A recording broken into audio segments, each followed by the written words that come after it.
প্রিয় দর্শক বন্ধুরা, এখন হচ্ছে আমাদের মুড়ি পার্টি।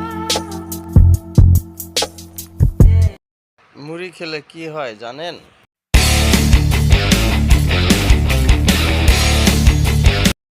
মুড়ি খেলে গ্যাস দূর হয়, কিন্তু এরকম মুড়ি না যে মুড়িতে রয়েছে চানাচুর, পেঁয়াজ, মরিচ, তেল ইত্যাদি।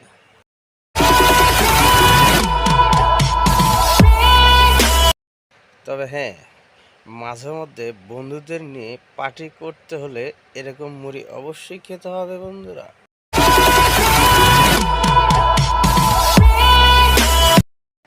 তবে গ্যাস হলে গ্যাসের ট্যাবলেট অবশ্যই রয়েছে, সেটা খেয়ে নেবেন।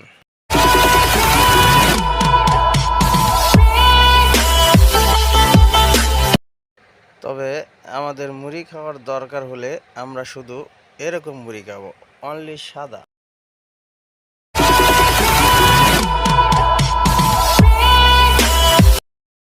মুড়ি পার্টির সকল বন্ধুরা ভালো থাকবে।